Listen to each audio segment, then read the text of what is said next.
Shalom, damai sejahtera bagi umat Tuhan di mana saja Anda berada. Puji dan syukur kita panjatkan kepada Tuhan karena oleh kasih dan penyertaan-Nya kita dapat kembali berkumpul pada malam hari ini dalam persekutuan renungan malam.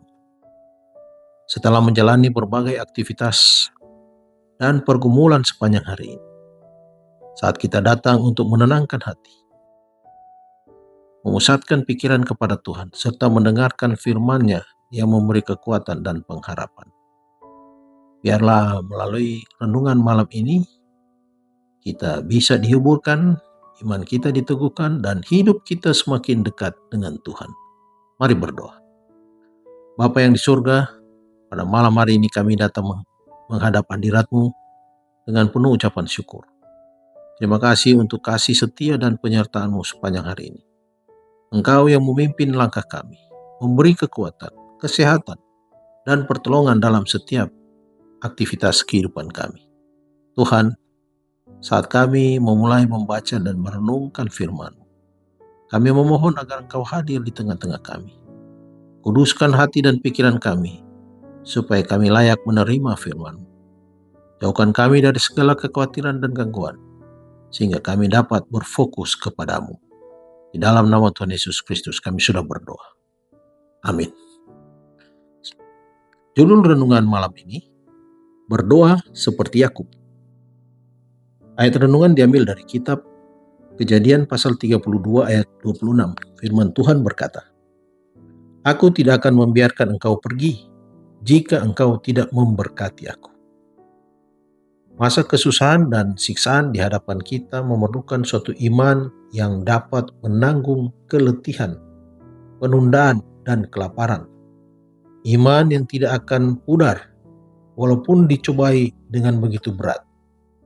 Masa pencobaan diberikan kepada semua orang untuk bersedia kepada hari itu. Yakub menang karena ia tekun dan berketetapan. Kemenangannya adalah suatu bukti dari kuasa doa yang sungguh-sungguh. Semua orang yang mau berpegang kepada janji-janji Allah, sebagaimana ia lakukan dan sebagaimana Yakub berhasil. Mereka yang tidak mau menyangkali dirinya dan menderita di hadapan Allah, tidak mau berdoa dengan tekun dan sungguh-sungguh memohon berkat-Nya, tidak akan memperolehnya. Bergumul dengan Allah, betapa sedikit orang yang mengerti apa artinya itu. Betapa sedikitnya orang yang sangat rindu jiwanya ditarik kepada Allah, sampai segala kuasa dikerahkan. Bila mana gelombang kesukaran dan keputusasaan yang tak terkatakan itu menyapu para pemohon, betapa sedikit yang bergantung dengan iman yang teguh kepada janji-janji Allah. Mereka yang hanya sedikit melatih imannya sekarang berada dalam bahaya yang sangat besar untuk jatuh ke bawah kuasa penipuan iblis dan perintah pemaksaan hati nurani.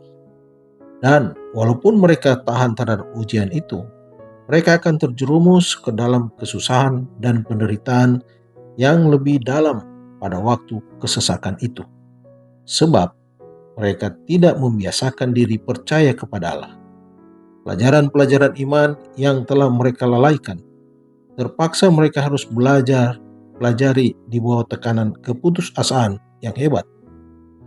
Kita harus membiasakan diri sekarang dengan Allah dengan cara membuktikan janji-janjinya.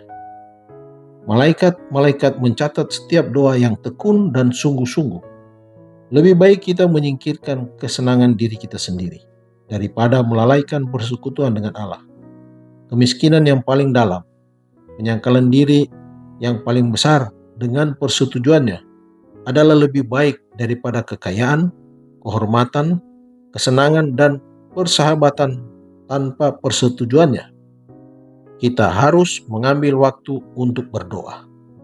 Jikalau kita membiarkan pikiran kita disibukkan oleh penarikan-penarikan dunia ini, mungkin Tuhan akan memberikan waktu bagi kita untuk membuangkan dari kita berhala-berhala emas, rumah, atau tanah-tanah yang subur. Orang-orang muda tidak akan terbujuk ke dalam dosa Kalau saja mereka menolak memasuki jalan apapun, kecuali jalan di mana mereka dapat memohon berkat Allah. Jikalau para juru kabar yang mengabarkan amaran terakhir yang sungguh-sungguh itu ke dunia ini, mau berdoa, memohon berkat Allah, bukan dengan cara dingin, acuh tak acuh dan malas, tetapi dengan bersemangat dan di dalam iman, seperti yang dilakukan Yakub, maka mereka akan mendapat tempat-tempat di mana mereka boleh berkata, "Aku telah melihat Allah berhadapan muka, tetapi nyawaku tertolong." Kejadian 32 ayat 30. Mereka akan dianggap oleh surga sebagai raja-raja yang mempunyai kuasa untuk menang bersama Allah dan manusia. Dikutip dari buku Alfa dan Omega jilid 8, halaman 655-656. Mari berdoa. Bapa yang penuh kasih, terima kasih untuk firman dan penyertaan-Mu pada hari ini. Ajarlah kami untuk tetap setia berdoa seperti Yakub, yang terus berharap dan bersandar kepada Tuhan dalam segala keadaan. Malam hari ini kami berdoa untuk saudara-saudara kami yang sedang sakit. Kiranya Tuhan memberikan kesembuhan dan kekuatan. Dan bagi mereka yang sedang dalam pergumulan kehidupan, berikan jalan keluar, penghiburan, serta damai sejahtera-Mu. Saat kami hendak beristirahat malam ini, lindungi dan sertai kami sepanjang malam ini. Berikan tidur yang tenang dan tubuh yang dipulihkan, agar esok hari kami dapat kembali menjalani aktivitas dengan kekuatan yang baru. Di dalam nama Tuhan Yesus Kristus kami sudah berdoa dan bersyukur. Amin. Selamat malam, selamat beristirahat. Tuhan Yesus memberkati.